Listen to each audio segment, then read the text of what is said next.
നമസ്കാരം, ചാനൽ 91 ന്യൂസിലേക്ക് സ്വാഗതം.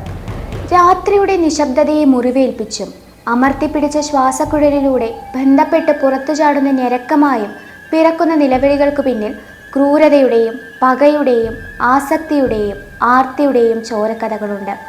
പ്രാണൻ പിടഞ്ഞ മരണത്തിലേക്ക് ചാഞ്ഞു വീഴുന്ന ഇരകൾ, അവിശ്വസനീയമായ കൊലയുടെ നടുക്കം മാറാത്ത നാടും നാട്ടുകാരും, അന്വേഷണത്തിൻ്റെ നീൾവഴികളിലൂടെ പോലീസിൻ്റെ ദീർഘസഞ്ചാരം, തെളിവുകളുടെ തുമ്പു തേടി അവസാനിക്കാത്ത യാത്രകൾ, ഒടുവിൽ പ്രതിയുടെ മുഖം തെളിയുമ്പോൾ അമ്പരപ്പ്. ഇവനോ ഇവളോ? ഇതെല്ലാം ഒടുവിൽ ബാക്കിയാകുന്ന മറ്റൊന്നുണ്ട്, ആ വീട്. ആ ചുമരുകൾ മാത്രമാണ് ആ രംഗം കണ്ടത്. ചോര ചീറ്റിത്തെറിച്ചത് ആ ചുവരുകളിലേക്കാണ്. രക്തം തളം കെട്ടി നിന്നത് ആ തണുത്ത നിലത്താണ്. ഇരുട്ടിലേക്ക് പ്രതി ഓടിമറഞ്ഞത് ഈ ഗേറ്റ് കടന്നാണ്. കാഴ്ചകൾക്കും തെളിവെടുപ്പിനും പോലീസിന്റെ തുടർ വരവുകൾക്കും ശേഷം താഴു വീഴുന്ന ആ ഗേറ്റ് പിന്നെ തുറക്കപ്പെടുന്നതേയില്ല. ഗേറ്റിന് മുന്നിലൂടെ യാത്ര ചെയ്യുന്നവരുടെ കണ്ണ് അവിടേക്കൊന്ന് തിരിയും. ആ കഥ ഒരിക്കൽ കൂടി മനസ്സിൽ തെളിയും. രാപാർക്കാൻ ആളില്ലാതെ പ്രേതഭവനങ്ങളെന്ന് പേര് വിളിക്കപ്പെട്ട അത്തരം വീടുകളും ഒരിക്കൽ അവിടെ നിന്നുയർന്ന നിലവിളികളും. കേഡൽ കൂട്ടക്കൊലക്കേസ്. തിരുവനന്തപുരം നന്ദൻകോട് കൂട്ടക്കൊലക്കേസിൽ കഴിഞ്ഞ ദിവസം വിചാരണ നേരിടാനുള്ള മാനസിക പ്രാപ്തി മുഖ്യപ്രതി കേഡൽ ജിൻസൺ രാജയ്ക്കുണ്ടെന്ന ഡോക്ടർമാരുടെ റിപ്പോർട്ട് കുറ്റപത്രമായി വായിച്ചപ്പോൾ 7 വർഷം പിന്നോട്ട് സഞ്ചരിച്ചു പോവുകയാണ്. 2017 ഏപ്രിൽ 8-നാണ് നാടിനെ നടുക്കിയ കൊലപാതകങ്ങൾ നടന്നത്. മാതാപിതാക്കളെയും സഹോദരിയെയും ബന്ധുവിനെയും പ്രതി കേഡൽ ജിൻസൺ രാജ ദാരുണമായി കൊലപ്പെടുത്തുകയായിരുന്നു.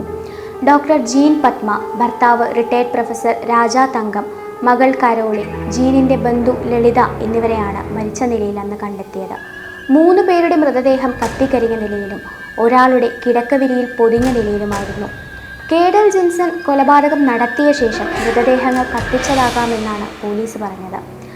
ആത്മാവ് ശരീരത്തിൽ നിന്ന് വേർപിരിഞ്ഞു പോകുന്ന ആസ്ട്രൽ പ്രൊജക്ഷന്റെ ഭാഗമായാണ് താൻ ഈ കൊലപാതകങ്ങൾ ചെയ്തത് എന്നായിരുന്നു കേഡൽ പോലീസിനോട് പറഞ്ഞിരുന്നത്. തിരുവനന്തപുരം നന്ദൻകോട്ട് നിറയെ മരങ്ങൾ ഉണ്ടായിരുന്ന മുറ്റത്ത് ദുരന്തത്തിന്റെ ശേഷിപ്പുകളായി നിറയെ പാഴ്ചെടികൾ മാത്രമാണ്. ഇളം നീല ഗേറ്റിന് ഇരുവശവുമുള്ള വെള്ളരിപ്രാവുകളുടെ രൂപത്തിന് തുരുമ്പെടുത്തു കഴിഞ്ഞു. മുൻവാതിലിൽ തടിയിൽ കൊത്തിയ ക്രിസ്തുരൂപത്തെ പൊതിഞ്ഞ് മാറാലകൾ.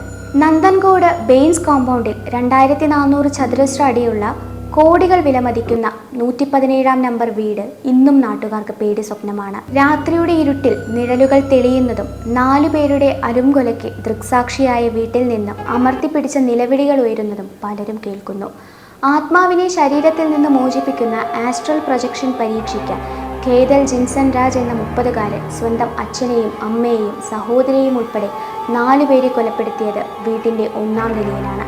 അച്ഛൻ റിട്ടയർഡ് പ്രൊഫസർ രാജ് തങ്കം, അമ്മ retired RMO doctor Jean Padma, medical വിദ്യാർത്ഥിനിയായ സഹോദരി കരോളി, ജീൻ പത്മയുടെ വലിയമ്മയും കാഴ്ച പരിമിതിയുമുള്ള ലളിത എന്നിവരെയാണ് കൊലപ്പെടുത്തിയത്. ഓസ്ട്രേലിയയിൽ കമ്പ്യൂട്ടർ എഞ്ചിനീയറിംഗ് കോഴ്സ് പഠിക്കുകയായിരുന്ന കേഡൽ അത് പാതി വഴിയിൽ ഉപേക്ഷിച്ച് നാട്ടിലെത്തി. കിടപ്പുമുറിയിലെ കമ്പ്യൂട്ടറിന് മുന്നിൽ ഒതുങ്ങിക്കൂടി. താൻ വികസിപ്പിച്ച വീഡിയോ ഗെയിം കാണിക്കാമെന്ന് പറഞ്ഞാണ് അമ്മയെ മുറിയിലേക്ക് വിളിച്ചു വരുത്തി മഴുകൊണ്ട് വെട്ടിക്കൊന്നത്. ഒന്നും അറിയാത്ത പോലെ ഡൈനിങ് ടേബിളിലെത്തി അച്ഛനും സഹോദരിക്കുമൊപ്പം ഭക്ഷണം കഴിച്ചു. ശേഷം ഇരുവരെയും ബന്ധു ലളിതയെയും അമ്മയെ കൊലപ്പെടുത്തിയ അതേ രീതിയിൽ വകവരുത്തി മുകൾ നിലയിലെ ടോയ്ലറ്റിൽ 3 ദിവസം ദുർഗന്ധം വമിക്കുന്ന മൃതദേഹങ്ങൾക്ക് കേഡൽ കാവലിരുന്നു. 3-ാം നാൾ ലളിതയുടേതൊഴികെ 3 മൃതദേഹങ്ങൾ മുകൾ നിലയിൽ വച്ച് കത്തിച്ചപ്പോൾ പുകയുയർന്നത് കണ്ട് അന്വേഷിച്ചെത്തിയപ്പോഴാണ് നാട്ടുകാർ വിവരമറിയുന്നത്. മൃതദേഹങ്ങൾ നശിപ്പിച്ചതിന് ശേഷം രഹസ്യമായി നാടുവിടാനായിരുന്നു കേഡലിൻ്റെ പദ്ധതി. കേഡലും മരിച്ചെന്ന് വരുത്തി തീർക്കാൻ സ്വന്തം വലിപ്പത്തിലുള്ള ഡമ്മി പ്രതിമ പാതി കത്തിച്ചിരുന്നു. മുറിക്കുള്ളിൽ അന്നു പടർന്ന കരി ഇപ്പോഴും ജനലഴികളിൽ പറ്റിയിരിപ്പുണ്ട്. രാത്രിയിൽ വീട് വിട്ട് കേഡൽ ദിവസങ്ങൾക്കകം തമ്പാനൂർ ബസ് സ്റ്റാൻഡിൽ നിന്ന് പോലീസിന്റെ പിടിയിലാവുകയായിരുന്നു. ഇപ്പോൾ പൂജപ്പുര സെൻട്രൽ ജയിലിലെ പ്രത്യേക സെല്ലിൽ, ഇടയ്ക്ക് പേരൂർക്കട മാനസികാരോഗ്യ കേന്ദ്രത്തിൽ ചികിത്സയിലായിരുന്നു.